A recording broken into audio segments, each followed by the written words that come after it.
좀 걸렸어요. 성탄절의 주인공은 누구죠? 예수님입니다. 예수님. 절대로 성탄절의 주인공은 산타클로스 할아버지가 아니고 루돌프 사슴도 아닙니다. 성탄절의 주인공 크리스마스 선물도 아니에요. 예수님이 성탄절의 주인공입니다. 아멘. 근데 그 예수님이 이 세상에 오신 날을 성탄절이라고 하는 건 아니겠습니까? 예수님이 탄생하신 날. 오늘 본문의 말씀은 예수님을 이 세상에 탄생하게 된 그 시킨 육신의 어머니 마리아의 이야기입니다. 마리아의 사실은 찬송이에요. 그 천사가 마리아를 찾아와 가지고 내가 하나님의 능력으로 아기를 가졌다. 아들을 낳을 거다. 그가 온 세상의 죄인들을 구원할 것이다. 그 말을 전해줘요. 그래서 여러분, 남자를 경험하지 아니한 처녀에게 내가 아기 뱄어. 그럼 이게 믿어지겠습니까? 강혜령, 너 아기 가져서 믿어져? 아마 화를, 목사님 나를 어떻게 보고 그런 말씀하세요?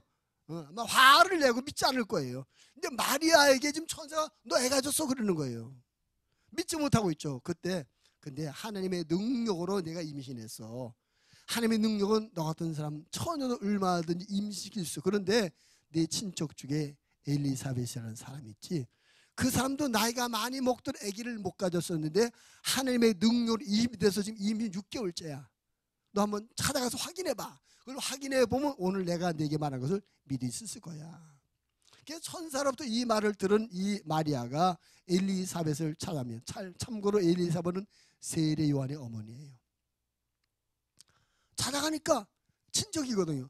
정말로 나이 많아서 저 사람 틀려서 이제 아기 낳을 때가 지났어. 이제 여자로서 기능을 상실해서 모두가 저 사람이 아이 갖는 것에 대해서 믿지 못하고 있는 그런 상황인데 가보니까 진짜로 애를 가서 6개월이 됐다면 6개월 정도 되면 배가 좀 나오죠?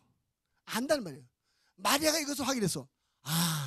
이 엘리사벳을 이렇게 임신시킨 분이 하나님의 능력이라면 나에게 임신됐다는 그 말도 믿을 수가 있겠구나.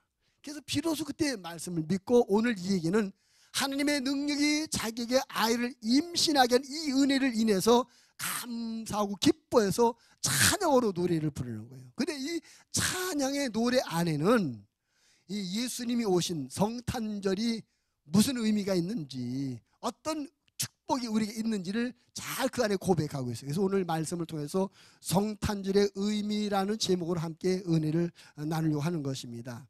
오늘 이 마리아가 부른 찬송 안에서 예수님이 오신 날 성탄절은 무슨 의미냐 하는 것을 통해서 이렇게 깨닫고 은혜 받는 시간이 되기를 바랍니다. 첫째로 성탄절은 무슨 날이냐? 하나님께서 나의 비천함을 돌아보신 날이다. 48절 말씀에 보니까 한번 48절 같이 읽어볼까요? 그의 여종의 비천함을 돌보셨습니다. 뭘 돌봤다고요? 비천함. 비천하다는 것은 아주 불쌍하다, 연약하다, 초라하다, 가엾다, 보잘것없다 그런 뜻이에요. 그러니까 하나님께서 이 마리아가 하는 찬송은 하나님께서 보잘것없고 부끄럽고 별 볼일 없는 그런 나를 돌아보신 날이로구나, 나를 돌아보셨구나 라고 찬송하고 있는 것입니다. 여러분, 성탄절은요, 높고 귀하신 하나님께서 낮고 천한 우리를 돌아보신 날인 줄로 믿으시길 바랍니다. 이 말할 때 반대하는 사람이 있죠. 나는 낮고 천하지 않은데, 나는 대단한 존재인데요. 아무리 여러분이 대단하다고 할지라도 하나님과 비교하겠습니까? 그 하나님 절대자이며 권능자이며 모든 초월하신 하나님께 비교. 우리는 성경 말씀에 짐승과 같다, 버러지와 같다 그렇게 했어요. 보잘것없는 존재. 특히 영적으로 보면 우리가 예수님이 오시기 전에 우리는 모두 어떤 상태였습니까? 죄인이었습니다. 죄인. 죄인이라는 것은 적어도 마귀에게 끌려서 죄의 도구로만 쓰임받는 삶을 살게 되는 것이 죄인이고, 죄인이라는 것은 하나님의 미움과 저주의 대상이 죄인이고, 죄인들은 결과적으로 하나님의 심판으로 말미암아 영원한 지옥에 던져지는 것이 죄인입니다. 예수님이 오시기 전에 우리는 모두 그런 상태, 영적으로 비천한 자, 가여운 자, 불쌍한 자였습니다. 인정하시면 아멘 합시다. 우리가 뭐 저 사람과 비교하니까 내가 좀 얼굴도 잘생기고 내가 배운 것도 있고 돈도 많고 나는 좀 나은 것 같아. 우리끼리 비교하니까 세상 말로 도토리 키지기란 말이에요. 거룩하신 하나님, 전능하신 하나님 앞에 우리를 보면 우리는 부족한 것뿐이고 모자란 것뿐이고 생각하는 것보다 잘못하고 죄 짓는 것만 하고 있단 말이에요. 마귀에게 붙들려서 마귀 종로로 타는 그런 삶을 살았습니다. 하나님께서 근데 그런 우리들의 불쌍함을 돌아보시고 찾아오신 날이 성탄절이십니다. 아멘. 성탄절은 거룩하신 하나님께서 낳고 천한 날을 찾아오신 날입니다. 성경 말씀에 보면 하나님 우리를 자주자주 찾아오시더라고요. 모세를 하나님께서 찾아가시죠. 모세가 나이가 80 먹었습니다. 나이가 80 먹도록 그의 인생은 별 볼 일 없는 인생이었어요. 왜? 나이가 80 먹었는데 자기 양 한 마리 없이 자기 장인의 양을 치고 있어요. 처가살이 하고 있습니다. 뭐 우리 옛말에 뭐 겉벌이 소대만 있어도 처가살이 안 한다 그런 말 있지 않습니까? 요즘은 그렇지 않죠. 아무튼 모세가 나이가 80 먹도록 자기 양 한 마리 없이 처가없이 양만 치고 있는 사람이 얼마나 주변 머리 없고 융통수에 없는 사람이겠어요. 근데 하나님께서 그런 모세를 찾아가십니다. 하나님께서 그런 모세를 찾아가신 그때부터 그 인생이 달라진 줄을 믿습니다. 양측의 목동의 인생이 민족의 지도자로, 민족을 해방하시는 지도자로 인생이 바뀌어진 줄을 믿습니다. 그렇습니다. 하나님께서 우리를 찾아올 때 우리의 모습은 그런 모습이었습니다. 또 성경의 말씀에 보면 하나님께서는 세상에서 승리하고 성공하고 잘 된 사람보다는 버려진 사람, 무시당하는 사람, 자신감을 상실하고 사는 그런 사람을 찾아가요. 요한복음 4장에 보면 예수님께서 이제 사마리아 지역을 가시게 됩니다. 그 사마리아 지역은 유대인들이 사람 취급도 하지 아니하는 그런 사람들이 살고 있었어요. 저놈들은 아주 더러운 놈들이다. 신앙적으로도 온갖 우상숭배 다 하고 혈통적으로 이방인과 피를 섞어가지고 지분하고 더러운 놈들이다. 그래서 그 유대인들은 이 사마리아 사람들을 사람 취급하지도 않고 가까이 하지도 않았습니다. 근데 예수님께서 일부러 거기를 가시는 거예요. 그걸 가셔서 수가성의 한 운물 곁에 계십니다. 한 여인이 대낮 12시에 물동을 일고 물을 길러 와요. 그 대낮 12시는 뜨거운 시간이거든요. 대개는 우물에 물 길러는 우리 어르신들 옛날에 물 길러 언제 가십니까? 아침이나 저녁 때 가요. 우물터는 아침이나 저녁 때 주로 모이는데 이 여인은 대낮에 아무도 오지 않는 대낮 12시에 왔어요. 중동의 대낮 12시는 무지하게 더운 날이거든요. 뭐 40도 45도가 되는 그 뜨거운 때. 다시 말하면 이 여인은 다른 사람의 눈에 띄지 않게 다른 사람의 눈을 피해서 일부러 다른 사람이 오지 않는 대낮에 물 길러 온 겁니다. 이유가 있어요. 사연이 있습니다. 결혼해서 5번을 실패했습니다. 지금 5번째 남자하고 살고 있는데 지금도 마음에 들어 다른 남자하고 또 바꿀 생각하고 있어요. 그러니까 이 엄격한 율법 사회에서 이렇게 결혼을 자꾸 하는 것은 얼마나 손가락질 받고 얼마나 수치스러운 일이겠어요. 그래서 사람들의 눈을 피해서인데 예수님께서 일부러 그 여자를 찾아가서 만나신 것입니다. 여자야 나에게 물 좀 주시오. 아니 당신이 유대인인데 사마리아 여자 나에게 물을 달라고 하십니까? 다른 유대인들은 나 같은 사람 취급도 하고 벌레 취급하는데 어떻게 나에게 물 달라고 하세요? 예수님이 내가 주는 이 물을 마시는 자는 다시 목마르겠지만 내가 주는 물을 마시는 자는 영원히 목마르지 않을 것이다. 예수님 그럼 그 물 나 좀 주세요. 남편을 데려와라. 나 남편이 없는데요. 내 말이 맞다. 내가 지금 5번째 남편하고 살지만 이미 마음에서 그 남편도 버렸던 남편이 없다. 여자가 깜짝 놀라요. 처음 만나는 사람들 자기 과거를 알고 있어요. 지금 5번째 남자하고 살고 있고 이 남자도 마음에 버리고 다른 남자를 찾고 있는 자기를 알고 있으니까 얼마나 놀랬겠어요. 내가 보니까 선지자입니다. 그 여인이 예수님 그때 구주로 영접하게 되고 자신감을 갖는 새로운 인생을 살게 되었습니다. 예수님께서 이왕이면 번듯한 집에 성공하고 멋진 사람을 찾아가시면 좋을 텐데 항상 보면 이렇게 낮은 사람, 가난한 사람, 사회적으로 매장당하고 사회적으로 고기를 들지 못하고 다니는 그런 사람들을 찾아가요. 비천한 사람들을 찾아가십니다. 오늘 마리아도 마찬가지예요. 마리아도 나사렛 동네에 사는 사람, 나사렛 동네는 아주 가난한 사람들이 사는 동네예요. 그곳에서 지금 결혼을 하려고 약속했는데 약혼했는데 남편감이 목수입니다. 목수. 그러니까 대단한 집이 아니거든요. 마리아는 야, 나처럼 보잘것없는 사람을 돌아보셨구나. 그래서 이 노래를 하고 있습니다.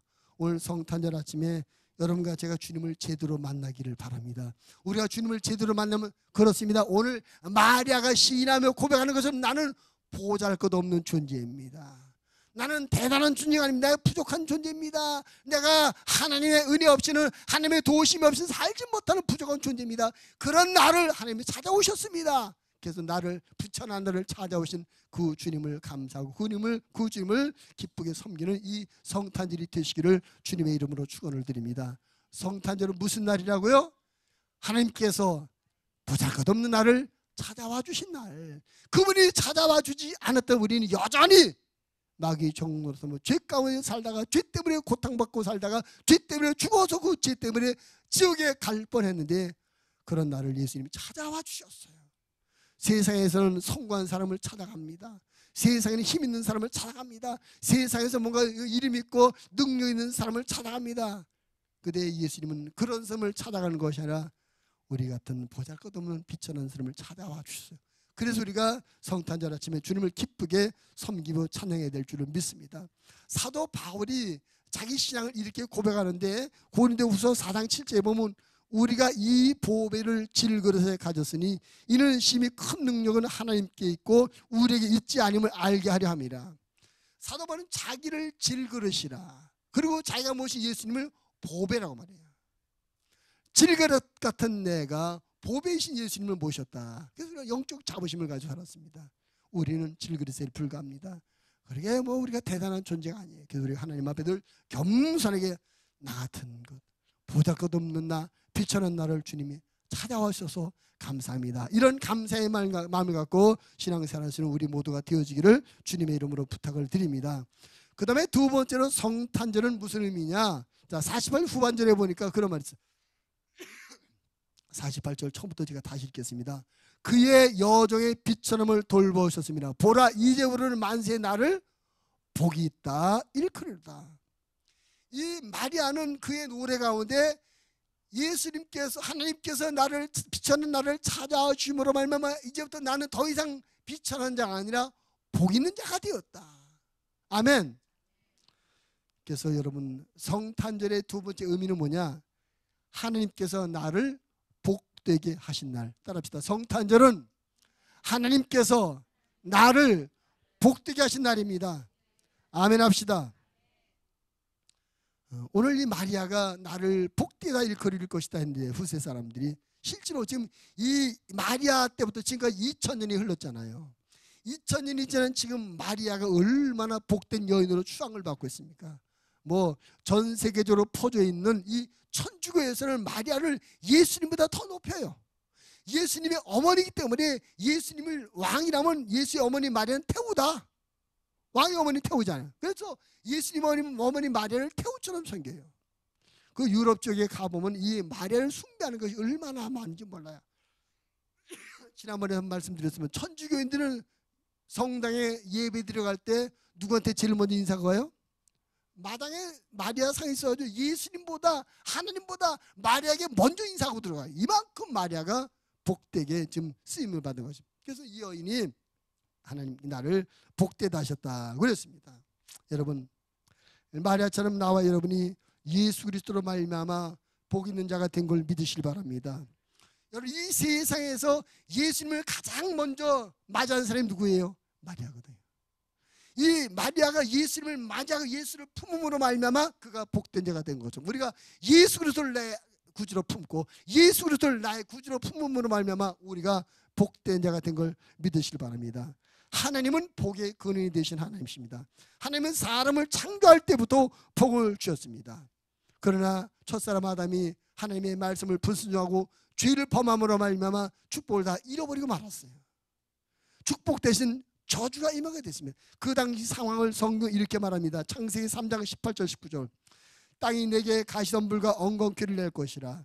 내가 먹을 것은 밭의 채소인지 내가 흙으로 돌아갈 때까지 얼굴에 땀을 흘려야 먹을 것을 먹으리니 내가 그것에서 취함을 입었음이라. 너는 흙이니 흙으로 돌아갈 것이니라 하시니라. 죄 범죄함으로 말미암아 저주를 받아서 땅에 가시와 엉겅퀴를 내고 네 인생이 땀을 흘려야 먹고 사는 저주받은 인생이 되었다라고 선포했어요. 하나님께서 주신 복이 죄로 말미암아 저주로 바뀌어버리고 말았습니다. 근데 그 예수님이 오셔서 이 저주를 다시 다 걷어가신 줄로 믿으시기 바랍니다. 여러분, 예수님께서 고난당하실 때 이야기를 압니다. 그 로마 병정들이 예수님을 막 고문하고 할 때 그를 조롱합니다. 뭐라고 조롱합니까? 네가 유대인의 왕이냐? 왕 앞에 막 절하는 척. 그러면서 그가 야, 저가 예수가 왕이라고 하니까 우리가 왕관을 만들어 주자. 왕관 씌워주자. 그래서 왕관을 씌워줘요. 어떤 왕관? 가시덩굴을 말아가지고 이걸 머리에 팍 뒤집어 씌웁니다. 왕관이라고. 그러니까 이 가시가 뒤집어 씌우면 얼마나 얼굴이 찢기고 핥히고 피가 났겠어요.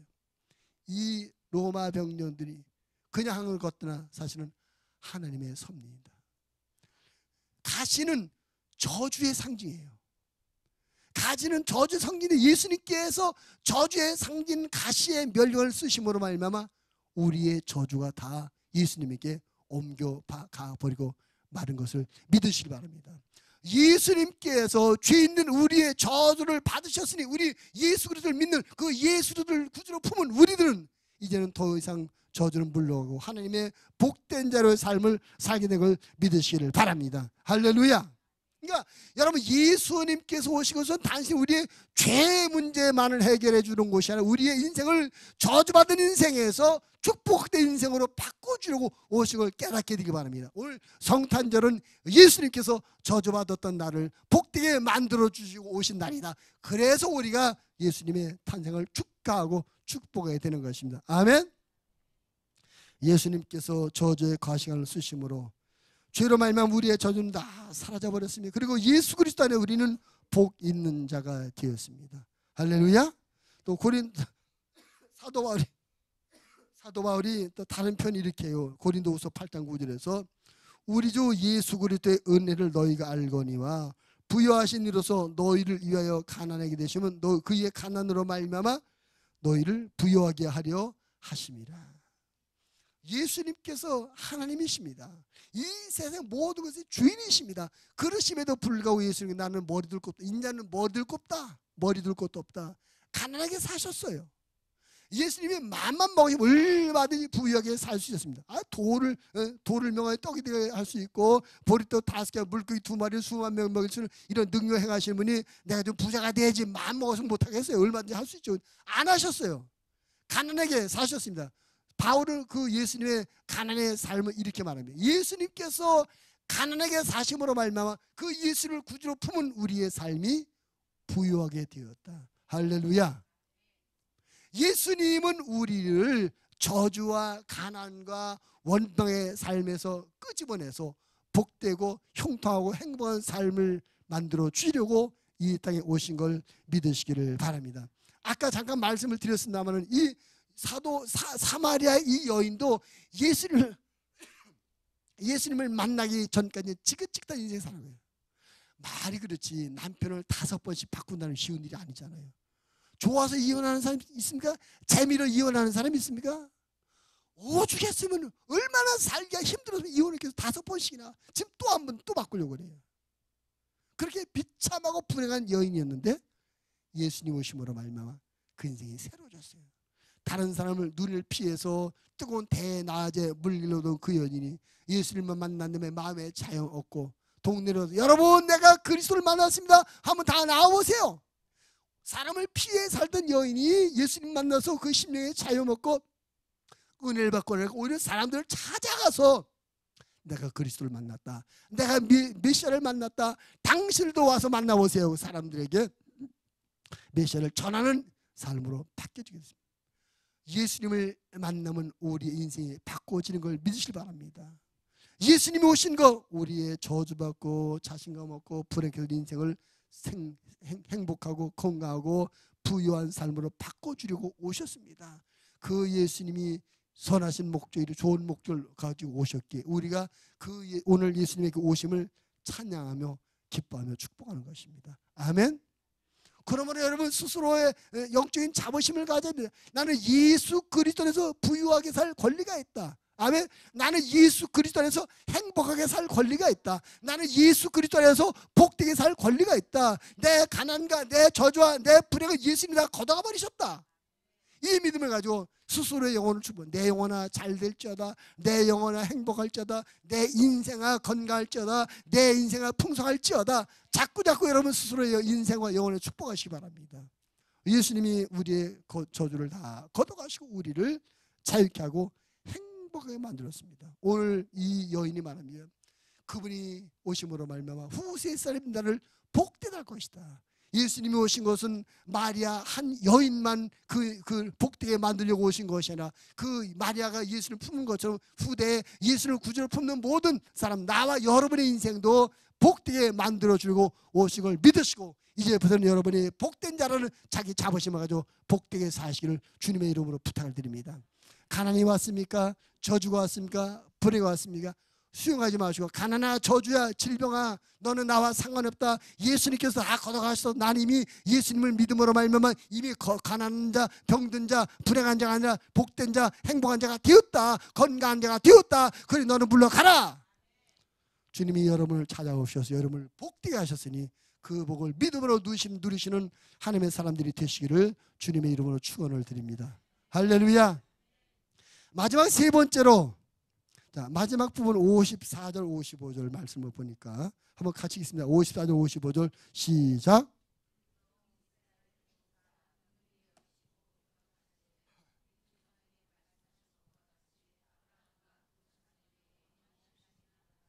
아멘.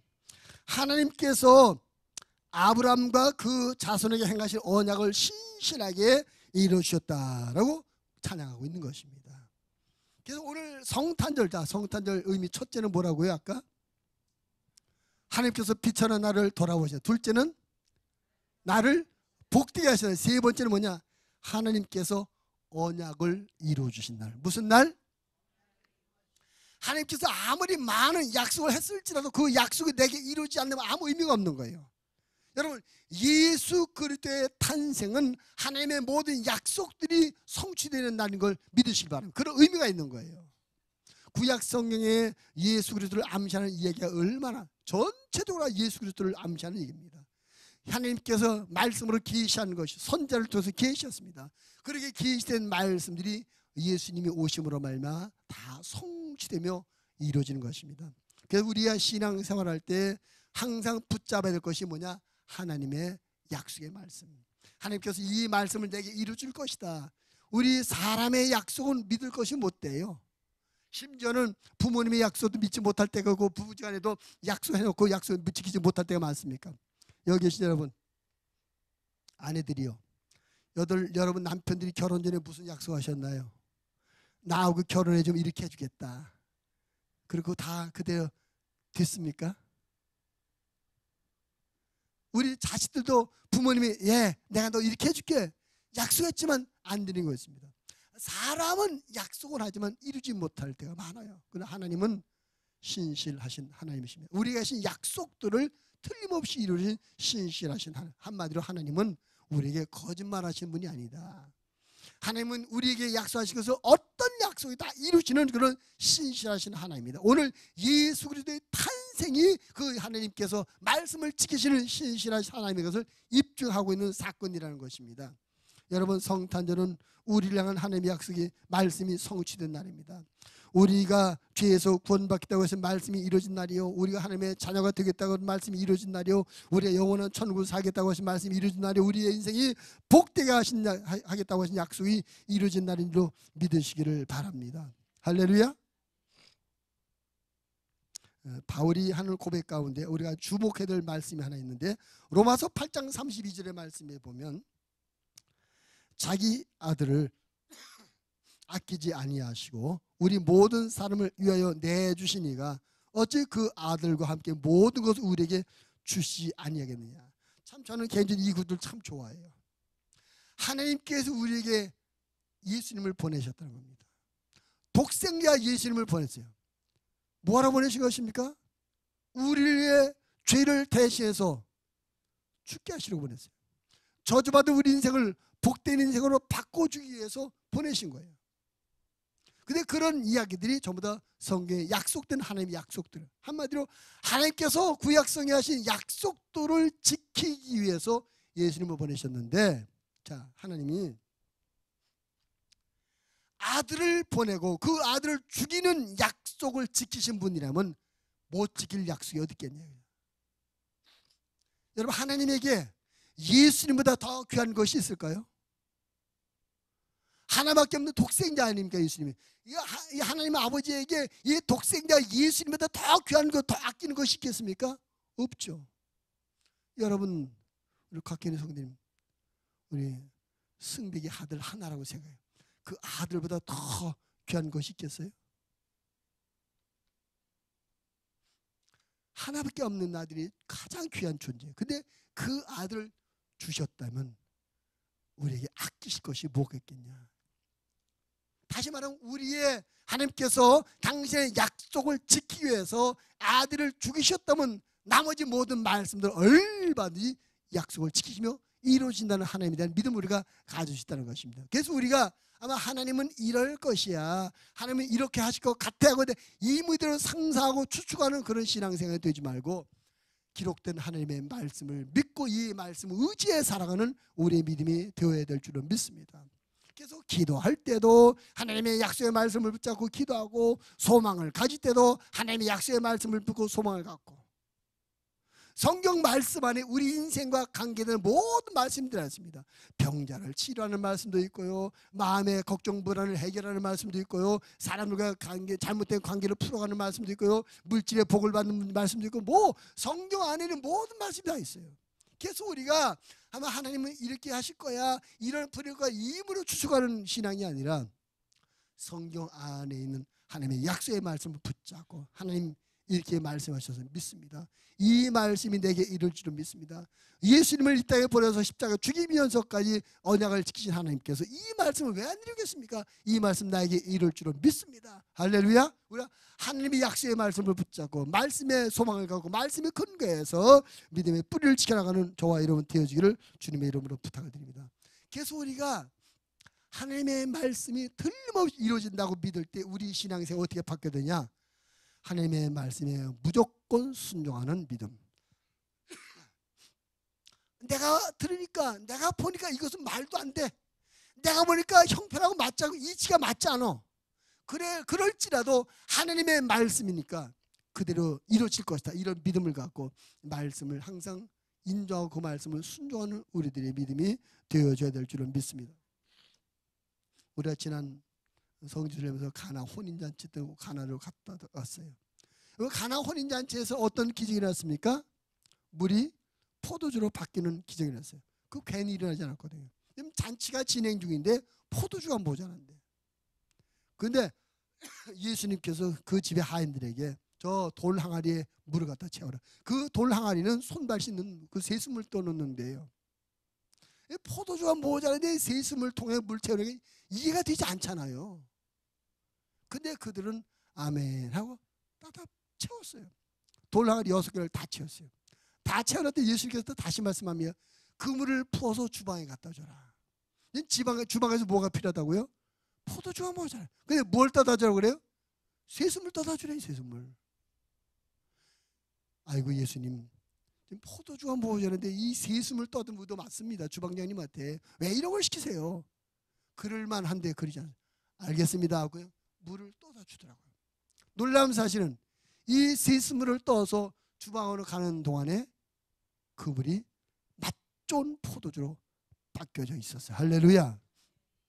우리가 신앙생활하면서 너무나 똑똑해서 문제예요.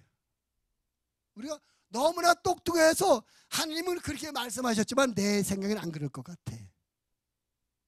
그래서 말씀을 불순종해요. 그래서 내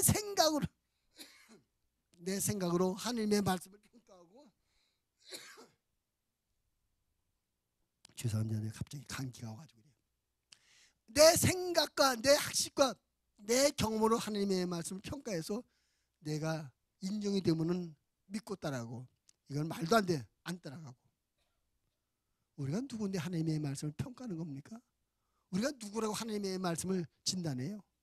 우리가 그럴 만한 실력과 능력이 있습니까? 아니거든요. 여러분, 오늘 예수님께서 이 세상에 오신 것은 하나님께서 약속을 지키시는 분이라는 것을 입증하시는 사건이 있습니다. 여러분, 어떤 말씀이 있는지 하나님의 말씀을 틀림없이 하나님께서 이루신 줄 믿고 하나님께서 여러분이 어떤 말씀을 주는지 그 말씀이 여러분의 이해하고 맞지 않고 여러분의 형편하고 맞지 않고 여러분의 생각과 감정과 맞지 않을지라도 무조건 아멘하고 순종하시는 여러분 되어지기를 바랍니다. 그러면 내가 알 수 없는 하나님의 방법으로 그 말씀이 이루어져요.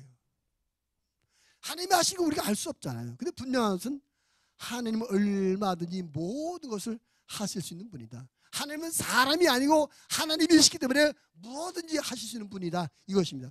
하나님은 뭐든지 할 수 있는 분. 처녀의 몸에서 애도 낳게 할 수 있고 사람으로 하여금 바다 물 위를 걸어가기도 할 수 있고 무덤에서 썩어가는 시체를 살려낼 수도 있고 할렐루야. 바다를 갈라낼 수 있어요.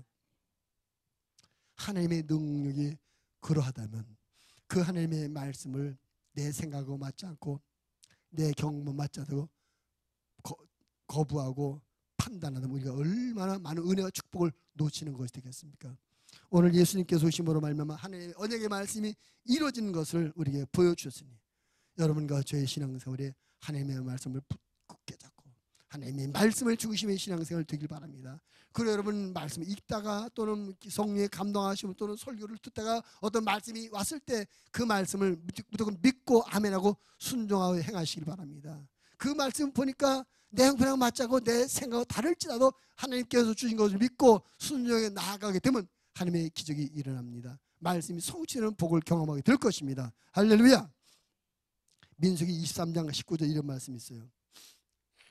하나님은 사람이 아니시니 거짓말을 하지 않으시고 인생이 아니시니 후회가 없으시도다. 어찌 그 말씀하신 분을 행하지 않으시며 하신 말씀을 실행하지 않으시랴.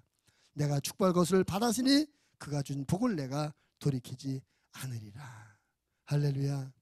언약을 지키시는 하나님을 인정하시고 하나님께서 무엇을 말씀하든 항상 그 말씀을 믿고 그 말씀을 순종해서 말씀이 이루어진 축복을 받는 우리 목양 가족들이 다 되시기를 주님의 이름으로 축원을 드립니다. 오늘 성탄절은 예수님이 오신 날입니다. 예수님이 왜 오셨습니까? 예수님이 오신 의미, 성탄절의 의미가 무엇입니까? 비천한 나를 돌아봐 주신 날입니다. 저주받은 내 인생을 복되게 만들어 준 날입니다. 하나님의 언약의 말씀을 이루어진 날입니다. 오늘 성탄절은 그런 날입니다. 예수님이 오시면 그런 의미가 있습니다. 그러므로 우리의 믿음이 그 예수 그리스도를 의지해서 예수 그리스도를 품고 언제나 하나님의 사람으로 하나님의 복된 자로 멋지게 살아가게 되기를 주님의 이름으로 축원을 드립니다.